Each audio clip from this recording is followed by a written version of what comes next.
Welcome back, everyone. Welcome back. Another fantastic episode. Clover's pissed off downstairs for some reason. We don't give a shit. Ask us if we give a shit about my dog's well-being. The answer's no. Oh. The answer's no, Steven. What? Why? Steven, I went to the theater. Yeah, I heard. Yeah, it was this was actually a little while ago, so the memory is a little bit fuzzy, but I think I'll be able to like tell you a good merry jaunt about my trip. Okay, go for it. Okay, so first and foremost, the whole reason I went to the theater is because my sister asked. She is what's called a stage manager. I don't know what that means, but the play seemed to go well, so I assume she did her job well. Yeah, I mean...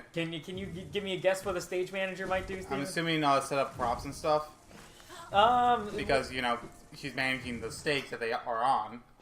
Maybe. So I think like she was mostly in the back the whole time with a headset on, so I assume she was probably playing Fortnite while they were doing the play. Yeah, probably whenever she got killed, she asked for the lighting crew to put up like a picture of her dabbing. One more musical. So yeah, my sister is the stage manager, and she realized, oh shit, we're a little short-staffed for the play tonight. So she basically just asked me, like, oh, this chair's squeaky, I'm sorry. She basically asked me, hey Patrick, can you come down here and help be an usher for the play? And I was just like, oh my god, will I be usher? Yeah, do. Turns out she actually meant an usher who, like, hands out programs and that. Yeah, why the fuck didn't I'm really sad she didn't ask me first. God, well, she asked both of us. We could have gone and we could have started enjoying theater together. Yeah? I'll ask if I can bring you along for the next one. Oh god, no. Because she says there's going to be a next one, so I'll probably have another one of these in the future. Yeah. But anyways, the one that I went to, I went there under the guise that I was seeing Oklahoma. I need to point something out, which I guess finally fucking noticed. Yeah. To the nailsmith, he has a It's a sign of a nail. Yeah. Man, even to this day, I'm still learning more and more about this game. Mm-hmm. That's a little sad. It's just so many little things. It's beautiful. Yeah, I like it. So yeah, I went there and I heard my sister talking a lot about the play Oklahoma. So I was like, okay, I know absolutely nothing about the play Oklahoma, so it should be an interesting watch, right? Is it based on the state? We'll get to it. Okay. Okay. Alright, 1 second. I got... Oh, you've returned. I see you have some Palor. Okay, blah, blah, blah, blah. Make your nails stronger. 4,000? Yeah, I got that much. Alright, so, allow me to quickly set up the basic plots of the movie. So, basically, a man is in love with a woman, as all great love stories are. But this woman is set to marry this dude. You don't learn much about the dude, so at the end of the day, you kind of just feel bad for him for getting screwed, because you know he's going to get screwed at the end of the movie. The guy left. Or play, rather. But what accidentally happens is he needs to deliver something onto a boat. So, excuse me. Hey, Pat. Yes, what's going on? How do you feel about assisted suicide? Oh, no. How do you feel about assisted suicide? As the final moment of my life, all this toil, haven't I earned it? Please, I've earned this. Kill me.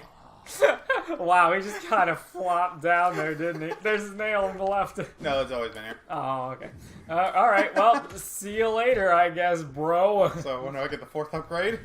Is there another upgrade? No, I got the Pure now. Okay, the ultimate weapon of the Hollow Nest. Alright, cool. Yeah.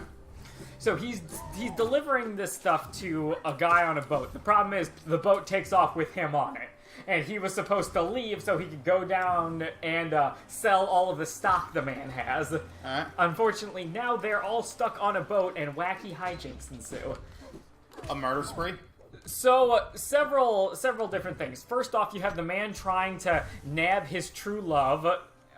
You have the man's best friend who has a crush on the man. Just kind of trying to get with him the whole time. Alright, so it's two guys. The guy is in love with another guy? What? No. Okay, it's a girl. Yes, there is a guy trying to get his true love. Yeah. I'm forgetting their names off the bat. And then there's another girl who is in love with him, but he's not in love with her. Let's see, blah, blah, blah. Okay, so the main character's name is Billy Crocker. Okay.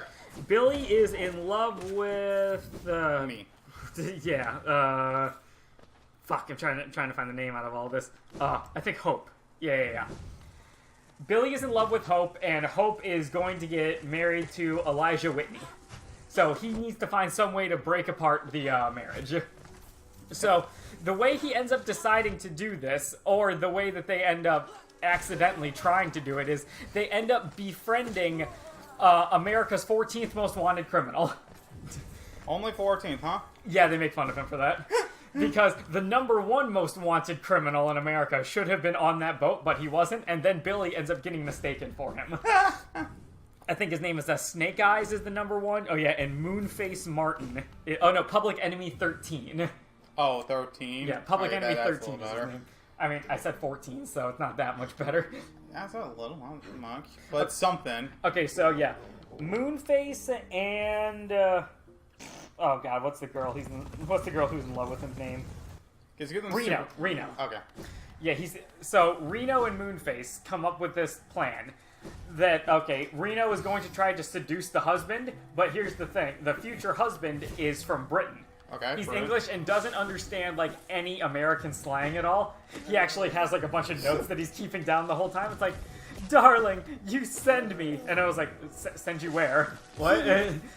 Oh god, I can't remember. Some of the best lines were by him not being able to properly remember American language. He accidentally like starts hitting on a guy. He's like, are you okay, dude? It's like, yes, I am how you say hot and bothered by you. It's actually very entertaining, and I enjoy that character a lot. But basically, then Hope's mom decides to like push the marriage forward, so they're going to have the marriage early. And then, as it ends up getting as it turns out, they mistake Billy for Snake Eyes, the Public Enemy number 1. And they would have a problem with that, but here's the thing: there were no really good celebrities on the ship that night, so they were just like, "Hey, you're the best celebrity we got. You want to have a party?" So they just started treating him like this guy. It's like, wait, so you thought I was a stowaway and you were gonna throw me in the brig, but now since I'm a murderer and America's number 1 most wanted criminal, I'm a celebrity? It's like, yeah. Cool. And then they have an entire like musical number just based on this one guy and like all of his murders and how amazing he is for murdering people because he made the one night on the boat a little bit more interesting. And then Moonface, of course, shows up a lot, and he's like, "Hi guys, I'm here too." They're like, "Yeah, whatever, Moonface. Public Enemy number 13, you little bitch. What the fuck do you bring to the table?" Charisma? I mean, I did really enjoy it. Honestly, this play has a lot of really likable characters. Okay. It was very entertaining, and you know, if your local theater troupe is ever putting it on, you know, maybe I would definitely recommend going to check it out. Hello. Hello there. My child, can you still see? Please don't hurt me. Can't sleep with your eyes open, little one. Can't dream if you're still breathing, little one. Precious children, you speak such loathsome things as you sleep. Your claws scratch and scrape. Precious children, a monster has come for us in the dark. Will you sing for me? Yeah, I'll be... Sure. Yeah? Whatever. Yeah, we're talking about musicals. We'll sing all day for you. Oh, yeah, this one. Anything goes. Blah, blah, blah, blah, blah. Oh, yeah, so something I forgot to mention. At the very beginning of this, there is a pastor who is teaching Chinese people the ways of Jesus. So during this entire play, at the start, there was a man walking around on board with just these extremely racist depictions of Chinese people on board. Like, they're wearing the robes, they're wearing, like, the pea hats and everything, and they're walking, like, praying, like, tippy-tapping around. And I was just like, wow, they just kind of went for this one, didn't they? I appreciate that. And yeah, basically what happened to the minister is, Moonface was also like disguised as a minister. It's like, we've received news that there is a wanted criminal disguised as a pastor here, and they end up actually arresting the pastor, and Moonface gets on for free. It's another very great point that happens. All right, let's see. What's the next part that happens in the play? Blah, blah, blah. Oh, yeah, so... Yeah, I can't even hurt me. This man's done it. Yeah, so Hope even, like... Oh, nice. Hope even brings up the fact that she likes Billy more than she likes, Fuck, I can't even remember the dude's name anymore. Elijah. One by one, their eyes closed at last. I felt it. A warm stillness falling over us. I'm sorry. I was frightened of you. You're always protecting us, even when we couldn't see you. Take us there, please. A place where light cannot haunt us. A place without dreams. Please. Sweet. Yeah, sweet. Oh, that's like, what, 200? So, yeah. So, she's telling... she's telling Billy, it's like, yeah, I really want to get married to you, but I just can't because this is a great like basically business opportunity for my family getting married to like this English nobleman. And then eventually you find out that the English nobleman also doesn't want the marriage to happen with a scene between her and Reno. Reno is the girl who's in love with Billy, but Billy's not in love back, blah, blah, blah. Yeah, maybe we'll remember Reno because I just think of Reno 911 for her. She's actually my favorite character in the whole play, Reno, so... That hurts me inside. Alright, then at the very end they find out that, well, not at the very end. They find out that he's not a gangster, so they end up throwing him in the brig after they get bored with him, and throwing Moonface in jail with him. And then, how they end up getting out, eventually, was that the Chinese people were also thrown in prison for gambling, because Moonface was acting as a pastor and teaching them how to gamble properly. And so they were also thrown in jail, and then they do a round of strip poker with the Chinese people, and then they end up taking their clothes and disguised as them. And so they're like, alright, so you guys are in prison until we get back and you're thrown in jail. The Chinese people are just in prison until the morning happens. So they disguise as the Chinese people and end up making it out. And then basically it all comes forward like, they don't want the marriage, and then it looks like everything is going to be like happily ever after, and then his boss shows up, because he's also on the cruise, and he's like, Billy, oh man, what are you doing here? I thought you were off getting my stocks sold. And he's like, and so then you just have this like painfully awkward scene saying like, I'm sorry, I didn't deliver your stocks. You didn't sell my stocks? That means I'm ruined! And it looks like everything's about to go shitty. And then some guy just comes out from the back. It's like, sir, you won't believe it. The stock skyrocketed. You're a trillionaire. It's like, man, boss, how do you do it? It's like, you know what they always say, Billy. It takes hard work, perseverance, and blood, sweat, and tears. It's weird. Everything just sort of works out at the end of everything. Billy ends up getting married to Hope. Reno ends up getting married to Elijah Whitney. And his boss, Billy's boss, ends up getting married to Hope's mother. I don't know, he's like, whatever, I'm old, I'm gonna die soon, I should get a wife at some point. And she's like, wait, you're rich? He's like, yep, alright, let's get married. He's like, hallelujah, everyone lives happily ever after. Oh, this was a neat place to find. Yep. So that was the basic summary of the theater play. So afterwards, I decided to walk out and look up the track listing for Oklahoma, and I couldn't help but realize the track listing didn't exactly look like anything that I heard in the thing. I never once heard the word Oklahoma in the entirety of the theatrical play. Oklahoma's a landlocked state, so it doesn't make much sense that they were on a boat the whole time. They're talking about selling stocks that happens in New York. I'm thinking, and I realized, wait a minute, I didn't go see Oklahoma. I went to go see the play Anything Goes. Oh. Yeah, which you think I would have realized because I was an usher and I was handing out programs, and the programs had the term Anything Goes right on top of it. And I was like, this is kind of weird not having the word Oklahoma right on the cover of It's like Anything Goes, Oklahoma. Yeah. Oklahoma, anything goes. I don't know what his rub is, and I don't care. Okay. But yeah, basically, I never knew it was this play Anything Goes. I thought it was Oklahoma while I was handing out stuff, while I was watching the entire play. And it took me a while after I was scrolling through the track listings to realize all of that. So I guess the moral to the story is I'm a dumbass. But also, the play Anything Goes is a really good play.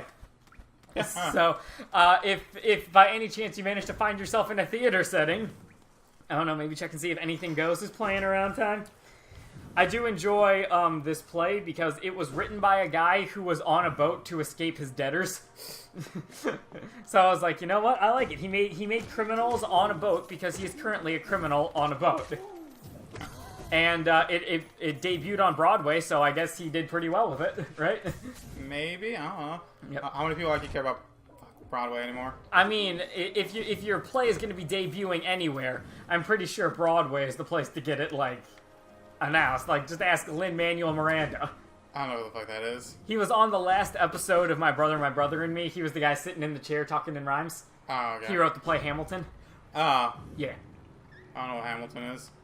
It's a play. Oh, okay. It's the one play where Mike Pence got Oh. talked at, and Mike Pence was just like, yeah, they were just expressing their opinions, and Trump was just like, I can't believe they did this. This is unforgivable. It is unforgivable. They talked to a guy. They talked to Mike Pence, for God's sakes. Let's see. So we just passed the 15-minute mark, but I have a couple more funny things to Go for bring it. up about the play. So the whole time, like, their boss shows up a couple times on the freight train, what am I talking about? Boat. And how they rode off him easily being able to see people was they took his glasses. So he spent the entirety of the trip just kind of like walking around with blurry vision, not knowing what anything was. Which led to one of my favorite lines in the thing. Billy was dressed up as one of the Chinamen. Yep. And he was just like, sir, actually it's me. It's like, Billy, is that you? Billy, I didn't know you were Chinese. It's like, I'm not, sir. And I also didn't sell your stocks and all that. And, his boss and the Hope's mom were gonna get married. Then they found out the stocks didn't sell. So then she wasn't gonna get married anymore because this girl's a total gold digger. And then they found out that the stock prices went up, and he's worth a lot again. And then she loved him again. It was really something beautiful to watch. Huh. My final thing I want to talk about this before we end this episode was the title is Anything Goes. So that obviously the headlining like musical number of it is Anything Goes. And I was just really interested in it talking about how the world used to be such a more sophisticated and fancy place, but now it's just full of a bunch of horny people where anything goes, basically. And I was like, wow, this play... What's this? you look. Steven looks very upset right now. I wanted to come through here to get to this place, because there's supposed to be a spirit here or something that I'm supposed to fight. Okay. So, yeah, basically, like, this play was written in the 1920s or 1930s.